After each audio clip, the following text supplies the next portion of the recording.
Good afternoon. Welcome, everyone, to our program Lifestyle with Dr. Mobi. I'm Dr. Mobi. Today, we have great guest, Dr. Tayyab Rana, and I will introduce you in few minutes. But it's very important that today we want to make sure audience knows a little bit or learn a little bit about diabetes and hypertension, and then effect from lifestyle. I thought I picked these two because these are right now one of the most important in actual right now with COVID-19. They have seen a lot of patients whose prognosis depends on if they have these underlying conditions, especially obesity, diabetes, hypertension, and it can really impact the prognosis. And it's also very important for me, which I have seen in a lot of patients, especially from Asian background myself and Spanish and non-whites. There's a very high incidence of these, and it is leading to one of those biggest causes in mortality, morbidity. And so we want to make sure people understand that these are the major killers and silent killers.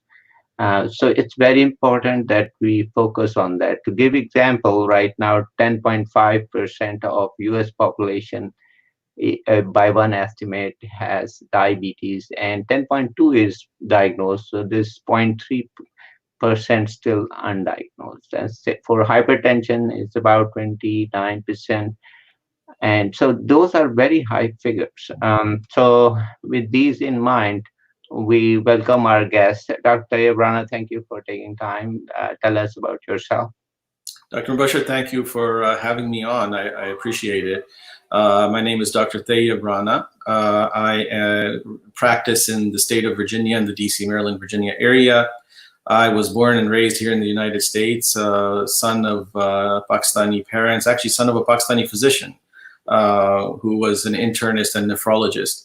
My training is first in internal medicine, and then I went on to do ophthalmology. So I have kind of a primary care as well as ophthalmic background, which is very nice in serving the patients. Okay, thank you. Thank you.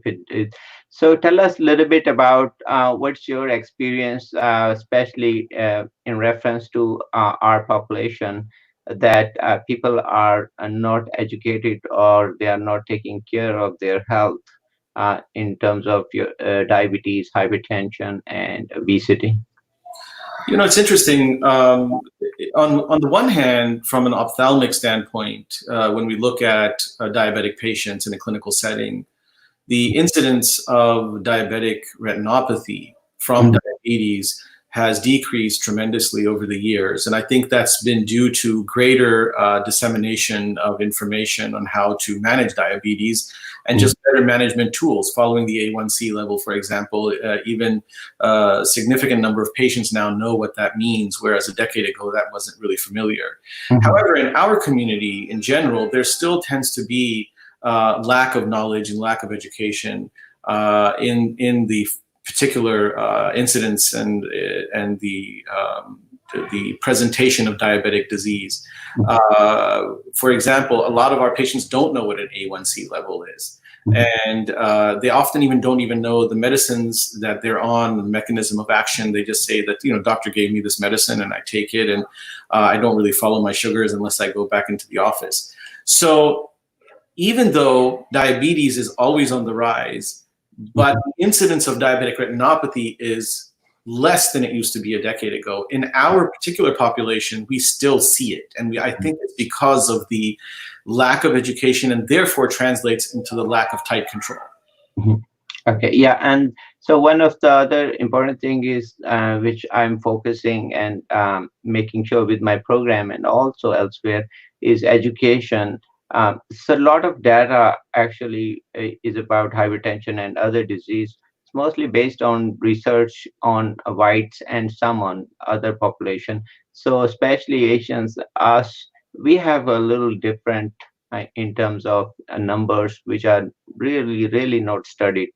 So for example, the BMI, the numbers which they have for 25 for obesity, actually, I have seen that for us, actually, the pre-diabetes and all those numbers are way earlier than they would. So we manifest these disease much earlier than population whites would show, and organ damage. So one of things which we, as you know, we're doing primary care also, and we see is that we look for if you have kidney problems, if you have problem with eyes, and if you have problem with heart.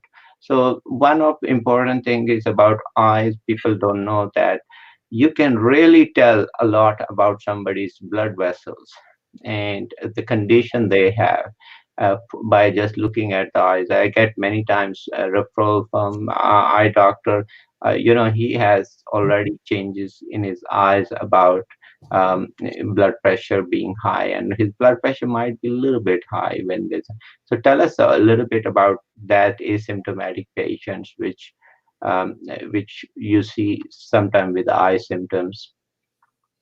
Yeah, that's a great point, Dr. Mubashir, that we, as ophthalmologists, we have the privilege of directly viewing some of the smallest blood vessels in the human system. Mm-hmm. And we know that diabetes is a microvascular disease. So many times patients will come in that appear to be adequately treated, and we look at the eye exam and we see changes in the eye. Mm-hmm. What are those changes? These are changes in the blood vessels that actually nourish and line the retina and supply blood to the eye itself. Mm-hmm. So as we know, there are arteries and veins that come into the eye that supply blood and nutrients through the blood and then take it out through the veins. We will see changes in blood vessel walls. For example, some of the early changes that we will see is weakness in the arterial walls or the arteries that supply the blood. Those areas of weakness look like little pouches coming off the blood vessels, which we call microaneurysms. Mm-hmm. And other times we will see actual spots of bleeding in the back of the eye, in the retina, which we call dot hemorrhages, or sometimes bigger hemorrhages or bleeding called blot hemorrhages. So these are early signs of diabetes, and depending on how great the manifestation of these signs are, we then have classification systems on how severe the disease is. But sometimes this is, not sometimes, if we see these changes, this can often be the point at which we relay to the primary care physician, the numbers may be coming out okay in the clinical primary office, but maybe we want to tighten up the control because we're seeing these changes in the microvasculature. The same thing applies to hypertension. We will see changes at the point where arteries cross veins, and we can see what we call arterial venous crossing changes, which can lead to compressive vascular occlusions and hypertensive retinopathy, as it's called. So again, if we see these kind of changes happening early, we can notify the primary care physician who can get more aggressive in the therapy. Okay, thank you for sharing that. And also, if you can educate us a little bit about most common problems with eye, generally do you see in your practice, with eye problem, which anyone should pay attention to? Well, some of the most common problems that we see, interestingly enough, depending on the age group, are not necessarily related to diabetes or hypertension. The most common problems that we frequently encounter are amongst healthy people, which are that younger people tend to get refractive errors such as myopia, which is the most common. Actually, myopia is an epidemic in society at this point, which is called nearsightedness. So that's one of the most common problems that we see in the younger age group. And then as we approach middle age, people start feeling like they're losing their vision because they sit on a computer or they're looking at their phones and they just can't seem to focus in. And they really think they're actually going blind. However, this problem is a very common problem, which is called presbyopia, which is a normal aging of the eye in which the human lens cannot alter its shape and thus its ability to focus. And so this affects anything from about arm's length in towards the body. So mid-range and close-up vision gets affected, for which we then correct it with various treatment mechanisms. I mean, it's anything from reading glasses to now there's incredible surgical procedures. So these are some of the most common complaints that come in. But when you get into more serious issues, especially as we have an aging population that's living longer, particularly in Western countries, people start losing vision, and they're really, truly losing vision to organ-threatening illnesses like macular degeneration and glaucoma. Now, macular degeneration will manifest itself as the inability to see things clearly despite having the best pair of glasses or contact lenses, and that's because there's actual damage going on in the neurological structures in the eye that process vision. The same thing happens in glaucoma, although in glaucoma you don't get symptoms until the disease is very advanced. But these are serious illnesses that as people are living longer, we're seeing more in society, and glaucoma actually is very prevalent among the Southeast Asians. Okay, well, thank you. And for audience, just for educational purpose, glaucoma is where there's increased pressure in the eye, and you should actually go to doctor. So if you have pain, you have changes in vision, headaches also can happen. So make sure see eye doctor and get it measured. So it's very, very important that pay attention, don't ignore it. Like doctor said, many times there could be that you're not seeing things despite glasses, and you think, oh, maybe I forgot or getting old. No, it's not. Probably you need to pay attention to your eyes. And unfortunately, if you don't take care earlier, you can really lose vision and you can be blind. So one of the leading causes of blindness actually are some of these diseases. So pay attention. So anything also you would like to give on cataract or some yes. problem with? I didn't include cataract in what I just said because I wanted to speak about more serious medical issues. But cataract is the leading cause of blindness in the world, and that is a natural change that happens in the human lens as we age. It's also an aging process, but the human lens starts to become discolored or cloudy as we age. And what this does is two things. In the beginning, it's not the inability to see things down the street. It's actually you start feeling like that your night vision is not as good as it used to be. When you're driving a car in the rain, it doesn't feel as comfortable. If you're on an unfamiliar road, you don't feel as comfortable as you used to be driving a car. These are typical symptoms which is called decrease of contrast sensitivity at night. So then as the cataract progresses, you start not being able to see across the room as clear. The television doesn't look as clear. The ticker going across the bottom of the screen doesn't look as clear. So this is called cataract. And cataract in Pakistan, for example, we call cataract safad motia. So this is a clouding of the lens. Very, very treatable state of affairs. It's one of the most ancient surgeries that we have in medicine, but today it's a very, very advanced procedure that is done in incredibly nice ways. Okay, well, thank you for. And also, do you see with the use of any phones and iPads or any those devices in kids, are the eye problems more now?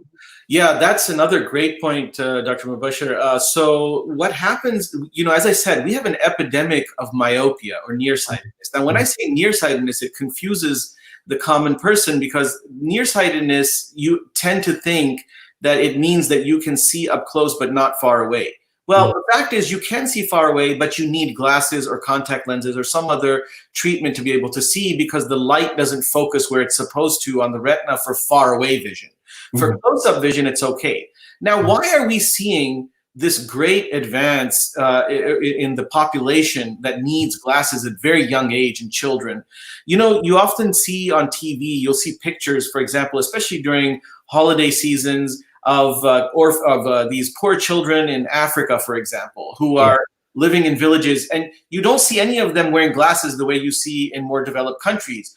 And the first thought that comes to people's mind is, well, maybe it's because they can't afford glasses, maybe they can't get eye exams, but actually studies have been done now which show that that's not the case.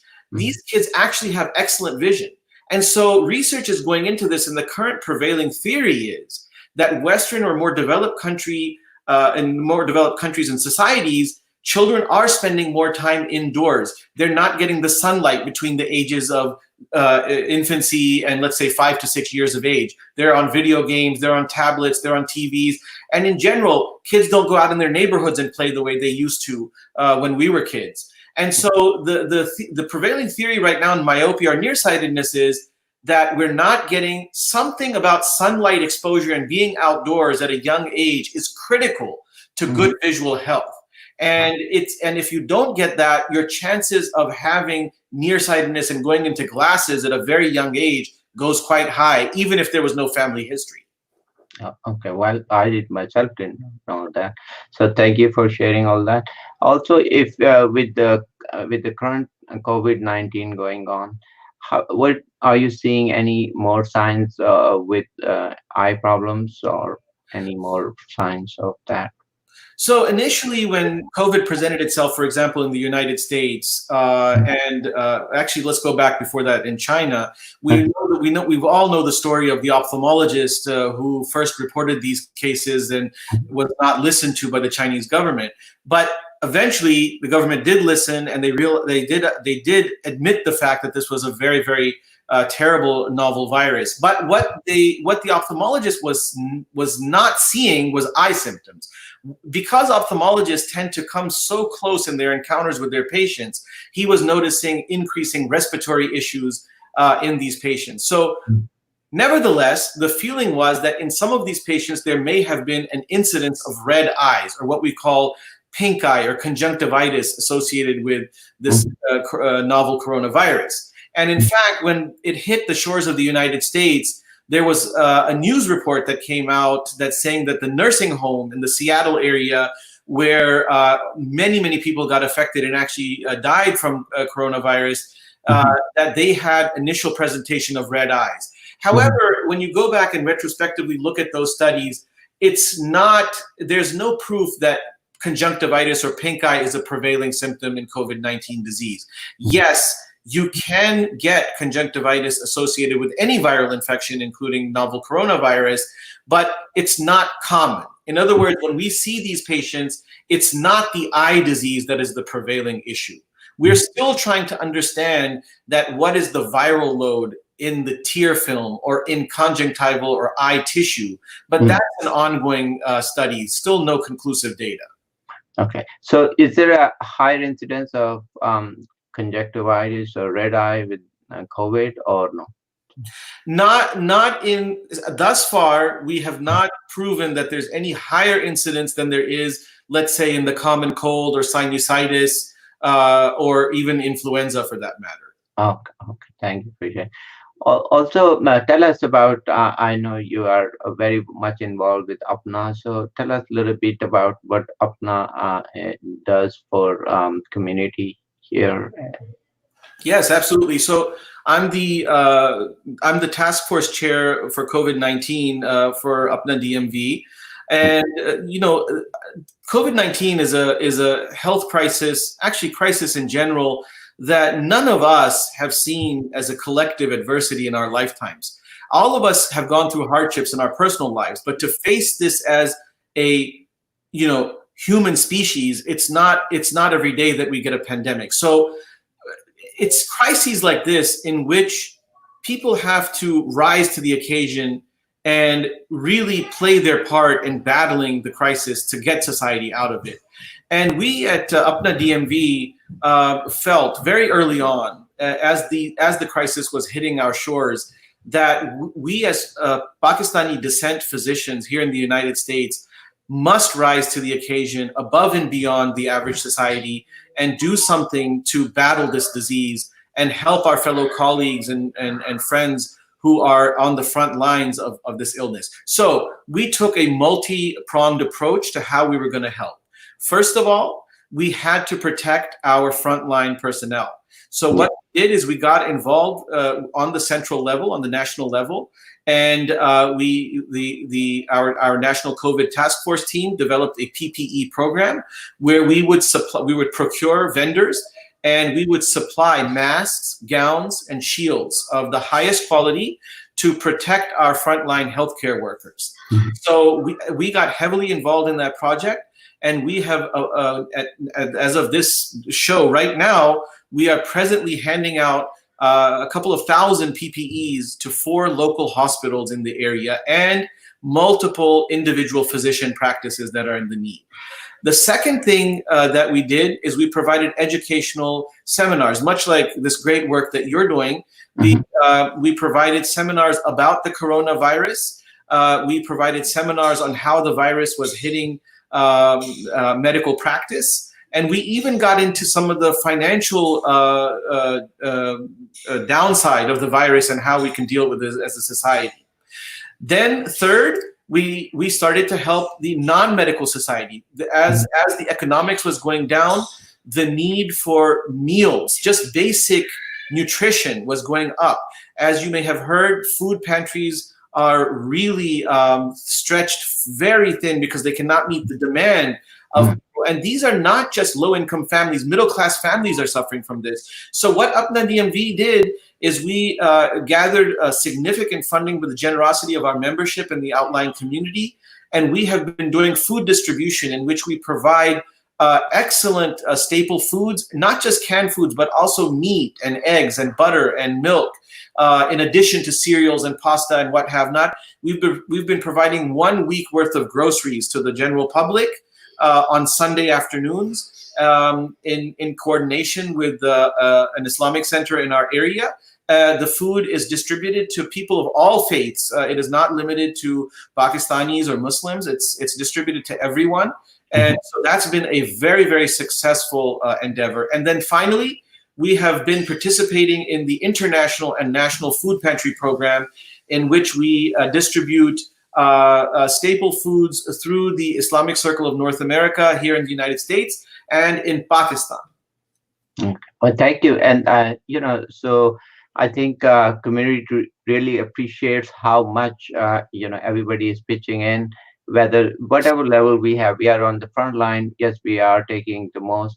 But there are I see everybody from people doing groceries actually and making sure everybody gets their food on time.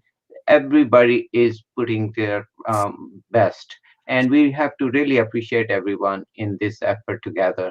Other thing, one question I have, doctor, and then we'll come for final tips, is what about nutrition, which can impact some of the eye or can help or make it worse? That's a great question. That's one of the most common questions, thankfully, I get asked almost every day in the clinical setting. So nutrition is extremely important. Things as basic as vitamin C early in life, if you don't get enough of it, can create significant issues on the surface of the eyes. And then as we age, there are certain nutrients that have been well studied in randomized controlled trials that have, if you don't get enough of these supplements, you will develop degenerations of the retina and the visual pathway to the brain. So for example, macular degeneration has been proven to be a result of nutritional deficiency. And that's why there's been an explosion of nutritional supplements in the pharmacy. There's an entire section of eye nutrients that you can get. Now, not all of these are medically proven. But for example, one known as the Age-Related Eye Disease Study, or AREDS as we call it, phase 2, it's written on the bottles, AREDS2. This is a proven nutrition that you can take to help prevent and treat dry macular degeneration. Now, the question is, should everybody be taking it? Well, that's not ever been proven in a scientific study. But for me as a physician, if I had a family history of macular degeneration, I don't see the harm in myself taking this supplement in the levels that it's given. But in true disease, it is absolutely a nutritional deficiency that plays a role, and therefore these people are placed on vitamin therapy. Okay, thank you. And so what about vitamin A and eating carrots? Is that still? Still, yeah. I mean, this is what we've been taught as kids, and it absolutely plays a role. I mean, there are lutein, zeaxanthin. I mean, these are substances found in green leafy vegetables. More than carrots, believe it or not, green leafy vegetables, which none of us get enough of. If we eat those like spinach and kale, and not the way we do it in our society, where we get all the nutrients out. I mean, eating them fresh this is the way to actually get wholesome nutrition that does protect your eyes, going a long way. And the earlier in life you start out, the better. Vitamin A, again, vitamin A, vitamin C, very important in early ocular development for sure. Okay. Well, thank you. And it's a very, very important thing which doctor is mentioning. The way we cook is, unfortunately, they kill all the good nutrients and they overcook all the green leafy vegetable and they make, I don't know what. But so you have to eat fresh. Fresh means do not actually steam them too much or cook them too much, because you really need to. So eat healthy salad because they are very healthy for you. And all those vitamins are washed off once you over boil them or boil them too much. So pay attention to that. Final tips, doctor, which you have to tell audience, so we can then wrap up. Yeah, so a couple of good general housekeeping tips I would like to give is that people, especially ladies, take excellent care of their skin. They moisturize their skin. They take, they go to parlors. They do all kinds of stuff. But people forget their eyes. The eyes, in particular, the surface of the eyes is made up of the same cells that make up skin. So get in a habit, especially as time goes on in life, get in the habit of using the moisturizing drops. These are just artificial tears that are available at any over-the-counter drugstore or grocery store. That's number one. Number two, when you're out and about in the environment, protect your eyes either with a hat or with sunglasses that block out UV rays to hit the eyes. And then the third advice, probably this is the most important, is that so much time is spent on computers and telephones now. This is causing dry eye syndrome that used to happen mostly in the elderly years ago, but now it's happening to teenagers. So people are getting computer vision syndrome or media syndrome, where they're getting severe dry eyes, and it's affecting the clarity and the quality of their vision. So if you're an IT person and you're spending 8 to 10 hours a day on a computer, my suggestion is at least every 30 minutes, take a 2-minute timeout, look across the room so that you relax the eyes, and put a couple of drops of artificial tears in, particularly if you can find preservative-free tears. And this will help your vision achieve good quality and longevity. Okay, thank you. I think it was very, very great educational program. Thank you. I myself learned a lot about some of the eyes. And for audience, make sure pay attention to diet and also what you're eating, especially green leafy vegetables. You need that. Vitamins, you need that. And pay attention to eye dryness. Actually, it can really damage a lot of your eyes. And with IT, there's a boom in all that. So you have to take break in between, like doctor mentioned. Also pay attention to symptoms. So if you have these vision symptoms and you can't see it or there's a change, make sure get an eye exam. Okay. So basic thing is you have to not ignore. Don't try to only fix when things break down. So that's usually come into the maintenance. Health maintenance is number one thing. You have to do annual exams. Talk to your doctor, go and see them, and please pay attention, because once you lose vision, unfortunately, it cannot be. You can take all the treatment, but it will never correct it. It's gone forever, unfortunately, and sad, but it's true. So pay attention, stay healthy, eat healthy, and keep sending us questions, comments, and we'll be very happy to have your answers, and keep watching our show. Thank you, all audience, and thank you for watching us. Good night.